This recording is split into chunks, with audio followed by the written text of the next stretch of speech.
ಆಗಬೇಕಾದ್ರೆ ಬೇರೆ ಬೇರೆ ಏಜೆನ್ಸಿನೂ ಕೆಲಸ ಮಾಡ್ತಾಯಿದೆ. ಕೆಲವು ಏರಿಯಾದಲ್ಲಿ ನಮ್ಮ ಲೈಕ್ ಈಜಿಪುರನ ಮೇಲ್ಸೇತುವೆಗೆ ನಾವು ಇವತ್ತು ಏನು ಬಂದು ನೋಡಿದ್ದೀವಿ, ತಾವೆಲ್ಲ ನೋಡಿದ್ದೀರಿ. ಈಗ ಸ್ವಲ್ಪ ಕೆಲಸ ಜೋರಾಗಿ ನಡೀತಾ ಇದೆ. ಅಲ್ಲಿ ಇರ್ತಕ್ಕಂಥ ಏರಿಯಾಗೆ ಆ ಏಜೆನ್ಸಿನೇ ಮೇಂಟೈನ್ ಮಾಡಬೇಕು. ಆ ಪ್ರಾಜೆಕ್ಟ್ಗಳೆಲ್ಲ ಮಾಡ್ತಾಯಿದ್ದೀವಿ. ಆ ಕಾಂಟ್ರಾಕ್ಟರ್ಗೆ ಫಸ್ಟ್ ಅದನ್ನೇ ಹೇಳಿದ್ದೀನಿ, ಅದು ಗರ್ಡರ್ ಇತ್ಯಾದಿ ಹಾಕ್ತಾ ಇದ್ದಾರೆ, ಅದು ಸ್ವಲ್ಪ ತ್ವರಿತಗತಿಯಿಂದ ಆಗಲಿ. ಅದು ಸಹ ಕೆಳಗಡೆ ಇರ್ತಕ್ಕಂಥ ಸರ್ಫೇಸ್ ಏನಿದೆ ಭಾಳ ವರ್ಷದಿಂದ ಹಾಗೆ ಬಿದ್ದಿರುವುದರಿಂದ ಅದು ಕೆಟ್ಟೋಗಿದೆ. ಹೀಗಾಗಿ ಅಲ್ಲಿ ಫುಟ್ಪಾತ್ ಮತ್ತು ಗುಂಡಿ ಮುಚ್ಚುವುದು ಕೆಲಸ company plus debris removal and ಕಸ ಅದು ಎಲ್ಲ ಜನರು ಭಾಳ ಬಾಯ್ತಾ ಇದ್ದಾರೆ. ಅದಕ್ಕಾಗಿ ಅದು ಅವರು ಮಾಡಬೇಕು. ಇಲ್ಲಿ ಏನಿದೆ ಮಡಿವಾಳ ಕಡೆಯಿಂದ ಬರ್ತಾ ನೀವು ಅಲ್ಲಿ ಅವ್ರದ್ದು ಕೆಲಸ ಮುಕ್ತಾಯ ಆದಮೇಲೆ ಗುಂಡಿಗಳು ಇವೆ. ಆ ಗುಂಡಿಗಳು ಏನು ಬರ್ತಾ ಇದೆ ಈಗ ನಮ್ಮ BMRCL ಕಾರ್ ವ್ಯಾಪ್ತಿ ಏರಿಯಾಗೆ ಬರ್ತಾ ಇದೆ. ಅಲ್ಲಿ ಯಾವುದು ಟಾಟಾ ಕಂಪನಿಯವರು ಏನು OFC ಕೇಬಲ್ ಹಾಕ್ಲಿಕ್ಕೆ ಹೋದಾಗ ಕಟ್ ಮಾಡಿದ್ದಾರೆ ಅಂತ ಇತ್ಯಾದಿ ಹೇಳಿದ್ದಾರೆ.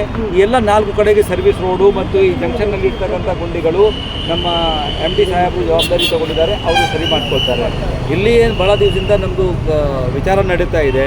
ಇಲ್ಲಿ ಡ್ರೈನ್ ಇದೆ, ಒಂದು ದೊಡ್ಡದು ಡ್ರೈನ್ ಇದೆ, ಅದು ಮುಂದೆ ಹೋಗಿ ಬೇಗೂರಿಂದ ವಾಟರ್ ಏನು ಬರ್ತಾ ಇದೆ ಅಲ್ಲಿ ನಿಮಗೆ ಬಿಲ್ಡಿಂಗ್ ಏನು ಕಾಣ್ತಾ ಇದೆಯಲ್ಲ, red and white and blue board, ಅಲ್ಲಿಂದ ಭಾಳಷ್ಟು ನೀರು ಬರುತ್ತೆ.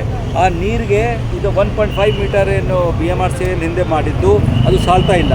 ಇದಕ್ಕಾಗಿ ಇನ್ನೊಂದು ಡ್ರೈನ್ ಮಾಡಬೇಕು ತೀರ್ಮಾನ ಆಗಿತ್ತು. ಮೊನ್ನೆ ನಮ್ಮ ಮಾನ್ಯ ಮುಖ್ಯಮಂತ್ರಿಯವರು ವಿಸಿಟ್ ಮಾಡುವಾಗ, ಮಾನ್ಯ ಮುಖ್ಯಮಂತ್ರಿ ಉಪಮುಖ್ಯಮಂತ್ರಿ ಎಲ್ಲ ಮಳೆ ಬಂದಾಗ ಜೂನ್ನಲ್ಲಿ ವಿಸಿಟ್ ಮಾಡುವಾಗ ಅದನ್ನು ಕೂಡ ಡಿಸೈಡ್ ಆಗಿತ್ತು. ಅದನ್ನೇ ನಾವು ಡಿಸೈಡ್ ಮಾಡ್ತಾಯಿದ್ದೀವಿ, ಬೇಕಾ ಬೇಡವೇ, ಎಷ್ಟು ಮಟ್ಟಕ್ಕೆ ಬೇಕು ಇತ್ಯಾದಿ ಅದೆಲ್ಲ ಡಿಸೈಡ್ ಆಗಿದೆ. ಈಗ ಅವರು ಇಮಿಡಿಯೇಟ್ಲಿ ಟೆಂಡರ್ ಮಾಡಿದ್ದಾರೆ, ವರ್ಕ್ ಆರ್ಡರ್ ಕೊಟ್ಟು ಕೆಲಸ ಸ್ಟಾರ್ಟ್ ಮಾಡ್ತಾರೆ. ಸರ್, ಈಗ ಕಳೆದ 2 ದಿನದಿಂದ ಹೆಬ್ಬಾಳ KR-ಪುರ ಭಾಗದಲ್ಲಿ ನೀವು ಪ್ರದರ್ಶನ ಅಲ್ಲಿ ಹೇಗೆ ಅಲ್ಲಿ ಆಗಲಿ ಇಲ್ಲಿ ಆಗಲಿ ಮತ್ತು ಮೈಸೂರು ರೋಡ್ನಲ್ಲಿ ನಾವು ನಾಳೆ ನಾನು ಮಾಡಬೇಕಾಗಿರುತ್ತೆ. ಅಲ್ಲಿನೂ ಕೂಡ ಸುಮಾರು ಗುಂಡಿಗಳು ಇರುವುದರಿಂದ ಅದು ಮುಚ್ಚಲಕ್ಕೆ ಕೆಲಸ ಸ್ವಲ್ಪ ಜೋರಾಗಿ ನಡೀತಾ ಇದೆ. ಈಗ ನಮ್ಮ RIಯಿಂದನೇ ಮೇಜರಾಗಿ ಹಾಟ್ ಮಿಕ್ಸ್ ಪ್ಲಾಂಟಿಂದ ಸಪ್ಲೈ ಆಗ್ತಾ ಇರುತ್ತೆ. ಅವರು ಮೇಜರ್ ರೋಡ್ ಅವರು ಮಾಡಿಬಿಟ್ರೆ ಈ 4 ದಿವಸದಲ್ಲಿ 17ನೇ ತಾರೀಕು ಒಳಗಾಗಿ ಅದು ಎಲ್ಲ ಸರಿಯಾಗಿಬಿಡುತ್ತೆ. ಇದಕ್ಕಾಗಿ ನಮಗೆ ರಜೆ ಇತ್ಯಾದಿ ಇಲ್ಲ. ನಾಳೆ ಇತ್ಯಾದಿ ರಜೆ ಜನರಿಗೆ ಇದ್ದರೂ ಸಹ ನಮ್ಮ ಅಧಿಕಾರಿಗಳಿಗೆ ಸೂಚನೆ ಇದೆ. ನಾವು ಎಲ್ಲರೂ ನಮ್ಮ ಝೋನಲ್ ಕಮಿಷನರ್, ಚೀಫ್ ಇಂಜಿನಿಯರ್ಸ್ ಎಲ್ಲ ನಾವು ರೋಡ್ ಮೇಲೆ ಇಡ್ತೀವಿ. So that by 17th we should be in a position to ಹೆಚ್ಚು ಕಡಿಮೆ 90% ಕೆಲಸ ಕಂಪ್ಲೀಟ್ ಆಗಿಬಿಡುತ್ತೆ. ಸೊ ಈವರೆಗೆ ಎಷ್ಟು ಗುಂಡಿಗಳ ಮುಚ್ಚಲಾಗಿದೆ ಸರ್? ಈಗ ನಮ್ಮ ರಸ್ತೆ ಗುಂಡಿ ಗಮನ ನೋಡಿದರೆ ಅರೌಂಡ್ 2,000 ಆಗಿದೆ, 2,000 ಉಳ್ಕೊಳ್ಳುತ್ತದೆ.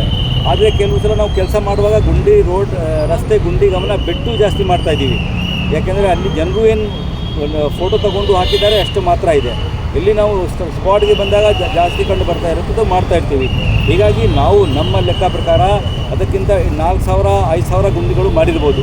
ಅದು ಲೆಕ್ಕ ತಗೊಂಡು ರಸ್ತೆ ಗುಂಡಿ ಗಮನದಲ್ಲಿನೇ ಹಾಕ್ತೀವಿ ಈಗ. ಓಕೆ ಸರ್, ಇನ್ನು 2 ದಿನದಲ್ಲಿ ಮುಚ್ಚಬಹುದಾ ಗುಂಡಿಗಳನ್ನು ಸಂಪೂರ್ಣವಾಗಿ? ನಾವು ಹೆಚ್ಚು ಕಡಿಮೆ 17ನೇ ತಾರೀಕುವರೆಗೂ 14ನೇ ತಾರೀಕಿಗೆ ನಾವು ವಾಪಸ್ ಬರ್ತೀವಿ ಅಂತ ಡಿಸಿಷನ್ ನಡೆದ್ರು. ಅದು 14ನೇ ತಾರೀಕಿಗೆ ಎಲ್ಲ ಮುಗಿಸ್ಬೇಕು ಅಂತ ಇದೆ. 17ನೇ ತಾರೀಕುವರೆಗೂ ಹೆಚ್ಚು ಕಡಿಮೆ ಎಲ್ಲ ಮುಗಿಸ್ತೀವಿ.